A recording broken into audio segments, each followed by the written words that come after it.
Mexico के east में हजारों मील पर फैला एक ऐसा घना जंगल है जहां दूर दूर तक सिर्फ दरख्त ही दरख्त नजर आते हैं। इस घने जंगल के बीचों बीच एक ऐसा मकाम है जहां पत्थरों के बीच में से एक छोटा रास्ता जमीन की गहराइयों में जाता है। आर्कियोलॉजिस्ट की एक टीम ने इस गार नुमा टनल के अंदर जाने का फैसला किया। उनका ये मानना था कि इस केव में, इस गार में कुछ न कुछ एबनॉर्मल जरूर है। क्योंकि ये रास्ता काफी तंग और काले अंधेरों में डूबा हुआ था, इसी वजह से इसके अंदर बगैर प्रोफेशनल इक्विपमेंट के जाना खतरे से खाली नहीं था। अगले कई घंटों की मेहनत के बाद आर्कियोलॉजिस्ट अब 230 फीट नीचे इस केव के बॉटम तक पहुंच चुके थे। पहले तो उनको यहाँ कुछ खास देखने को नहीं मिला, लेकिन फिर अचानक उनकी नजर एक सीक्रेट चैम्बर की तरफ पड़ी जिसकी एंट्रेंस को पत्थर रख कर बंद किया गया था।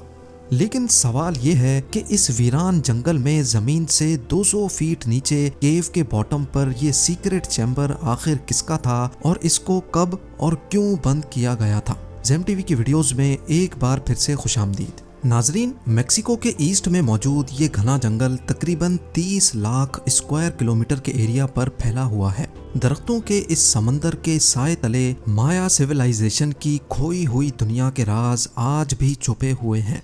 पास्ट में हजारों सालों तक ये पूरा जंगल माया सिविलाइजेशन के होल्ड में हुआ करता था, जहां उन्होंने अपने कई शहर आबाद कर रखे थे। इस सिविलाइजेशन के लोग काफी स्किल्ड माने जाते थे क्योंकि उन्होंने एंशिएंट इजिप्शियंस की तरह अपनी सिटीज में पिरामिड्स भी बना रखे थे और इसके साथ साथ ये लोग agriculture, pottery, hieroglyph writing, calendar making, mathematics और आर्किटेक्चर आर्ट वर्क में भी हद से ज्यादा महारत रखते थे। एक्सपर्ट्स का मानना है कि एंशिएंट मायंस ने इस एरिया में टोटल 60 सिटीज बना रखी थी, जहां बड़े बड़े महलात, पिरामिड्स और टेम्पल्स बनाए गए थे। इनकी हर सिटी का अलग किंग हुआ करता था जिसको मायंस अपना गॉड मानते थे। इनमें से कुछ सिटीज की बिल्डिंग्स तो आज भी सही सलामत खड़ी हैं और इनको डेली टूरिस्ट की एक बड़ी तादाद विजिट भी करने आती है। लेकिन इस घने जंगल में जहां प्रॉपर कोई रोड नेटवर्क भी नहीं है, इसके अंदर हजारों साल पहले बसने वाली माया सिविलाइजेशन के राज, पूरे शहर और कई स्ट्रक्चर्स भी छुपे हुए हैं। कुछ जमीन के अंदर धंस चुके हैं तो कुछ को दरख्तों के साए ने इंसानी आंखों से ओझल कर रखा है। लेकिन मॉडर्न टेक्नोलॉजी के इस्तेमाल से हिडन मायन सिटीज और उनके स्ट्रक्चर्स को ढूंढा जाने लगा है। एक्सपर्ट्स अब लाइडार टेक्नोलॉजी की मदद से दरख्तों के इस समंदर के नीचे छुपे स्ट्रक्चर्स की निशानदही कर सकते हैं। लाइडार, जिसका मतलब है लाइट डिटेक्शन एंड रेंजिंग, ये एक ऐसी टेक्नोलॉजी है जिसमें एयरप्लेन से जमीन पर लेजर पल्स फेंकी जाती हैं। ये लेजर पल्स दरख्तों को बाईपास करके जमीन से टकराकर वापस एयरप्लेन पर लगे सेंसर तक पहुंचती है और फिर इस डाटा को प्रोसेस करके ग्राउंड की एक शेप तैयार की जाती है। ये ऐसा ही है जैसे एक्सरे हमारी बॉडी की बोन्स का एक नक्शा बनाता है। हैरत अंगेज तौर पे अभी तक 4500 से भी ज्यादा मायन सिविलाइजेशन के रुइंस मिल चुके हैं, लेकिन एक्सपर्ट्स का ख्याल है कि असल में मायंस ने इससे भी ज्यादा स्ट्रक्चर्स बनाए थे। ये सवाल इतना इम्पोर्टेंट नहीं है कि मायंस ने हजारों साल पहले कितने स्ट्रक्चर्स बनाए थे, बल्कि असल मिस्ट्री तो ये है कि इतनी भारी पॉपुलेशन वाले पूरे के पूरे शहर छोड़कर मायंस आखिर गए कहाँ। क्या उनको जमीन निकल गई या आसमान उन पर फट पड़ा? इतने स्किलफुल होने के बावजूद भी वो कौन सी ऐसी चीज में कमजोर पड़ गए थे जो आज उनका इस जगह पर नामो निशान भी नहीं है। लाइडार टेक्नोलॉजी की मदद से आर्कियोलॉजिस्ट पहले ये जानते हैं कि जंगल के किस पॉइंट पे मायन रुइन मौजूद है और फिर वहाँ फिजिकली जाकर साइट पर एक्सकवेशन की जाती है। गल्फ ऑफ मेक्सिको के करीब युकाटान रीजन में आर्कियोलॉजिस्ट को मायंस के एक छोटे गांव के रुइंस मिले। इस गांव को कीवीक कहा जाता है, जहां एक लोकल किंग ने ईयर 800 में यानी आज से 1200 साल पहले 20,000 पत्थरों को काटकर 30 फीट ऊंचा एक पिरामिड बनाया था। एंशिएंट मायंस नॉर्मली अपने किंग को पिरामिड के अंदर एक रॉयल चैम्बर में दफन किया करते थे। इसी वजह से आर्कियोलॉजिस्ट ने इस पिरामिड के टॉप से इसके बॉटम तक एक शाफ्ट खोदने का फैसला किया ताकि ये पता लगाया जा सके कि इस पिरामिड के अंदर कोई रॉयल चैम्बर है कि नहीं और अगर है तो उसमें क्या कुछ मौजूद है। 21 फीट की खुदाई के बाद आर्कियोलॉजिस्ट को एक ऐसा पत्थर मिला जो एक साइड से बिल्कुल फ्लैट था। ये पत्थर दूसरों से काफी मुख्तलिफ था क्योंकि इस शेप के पत्थर पिरामिड बनाने के लिए नहीं बल्कि मायंस किसी रूम की छत को सपोर्ट देने के लिए लगाया करते थे, जैसा कि इस स्ट्रक्चर की सीलिंग पे देखा जा सकता है। ये खास पत्थर इस चीज की निशानी थी कि इस पिरामिड के अंदर भी कोई टूम्ब बनाया गया था। मजीद खुदाई के बाद आर्कियोलॉजिस्ट को आखिरकार वो चीज मिल ही गई जिसकी तलाश थी। हैरत अंगेज तौर पे पिरामिड की बेसमेंट पर एक कमरे की फाउंडेशन और कुछ स्टेयर्स देखी गई। इसके साथ साथ मलबे में से और कुछ खास तो ना मिल सका, लेकिन मिट्टी के बर्तन का एक टूटा हुआ हिस्सा जरूर मिला। इस छोटे से पॉटरी के टुकड़े ने आर्कियोलॉजिस्ट को मजीद सवालों में उलझा कर रख दिया। रेडियो कार्बन डेटिंग के जरिए इस पॉटरी के हिस्से की एज मालूम की गई तो ये तकरीबन ईयर 500 में बनाया गया था, यानी आज से करीब 1500 साल पहले। हैरान करने वाली बात तो ये थी कि पिरामिड खुद तो 1200 साल पहले बना था, लेकिन ये पॉटरी का टुकड़ा पिरामिड से भी 300 साल पहले बनाया गया था और आर्कियोलॉजिस्ट की नज़र में ये किसी भी सूरत पॉसिबल नहीं है।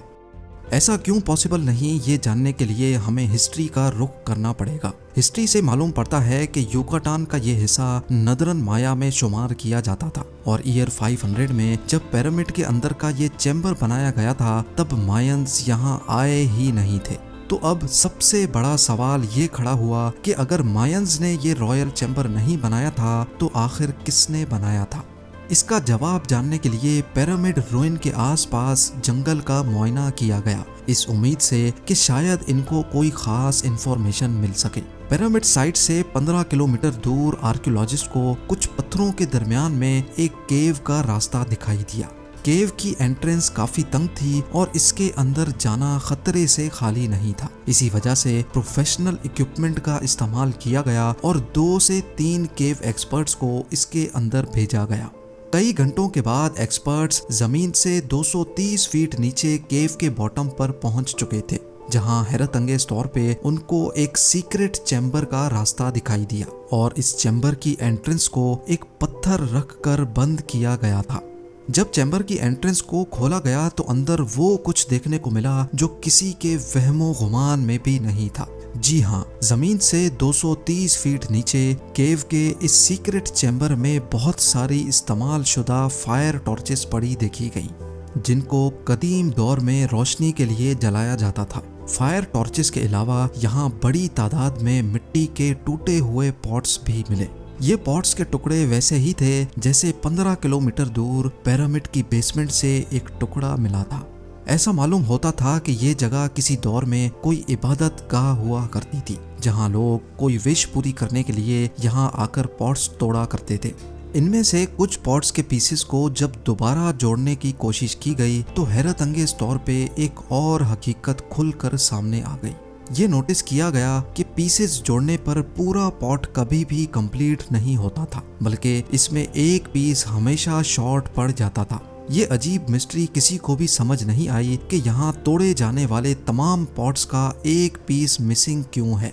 आर्कियोलॉजिस्ट का शक था कि ये लोग यहाँ पॉट्स को तोड़ते तो थे, लेकिन उसका एक हिस्सा शायद अपने साथ ले जाते थे और उसको अपने घर के अंदर रखते थे।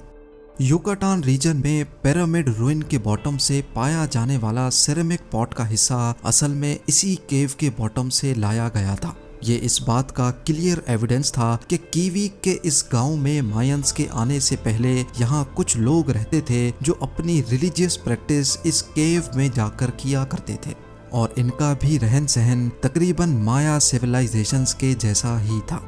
उधर जमीन के अंदर केव में सीक्रेट चैम्बर जहां सिरेमिक पॉट्स तोड़े जाते थे, वहां से आर्कियोलॉजिस्ट को केव में मजीद आगे जाने का भी रास्ता मिला। एक्सपर्ट्स ने मजीद एविडेंस हासिल करने के लिए केव के इस रास्ते पर जाने का फैसला किया।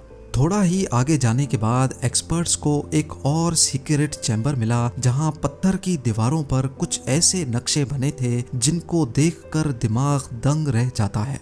केव के इस डीपेस्ट पॉइंट पे पत्थर के ऊपर एक 3D जैगुआर की पेंटिंग हो रखी थी।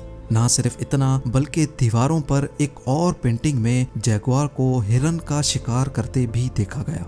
एक्सपर्ट्स जिन्होंने पहले भी दूसरी माया केव्स में पेंटिंग्स देख रखी थीं, ऐसी पेंटिंग्स वो अपनी लाइफ में पहली बार देख रहे थे। इन पेंटिंग्स का जब डिटेल्ड एनालिसिस किया गया तो मालूम पड़ा कि ये ईयर 100 BC में बनाई गई थी, यानी आज से करीब 2100 साल पहले। और साउथ से मायंस के आने से भी 800 साल पहले ये पेंटिंग्स यहाँ बनाई गई थी।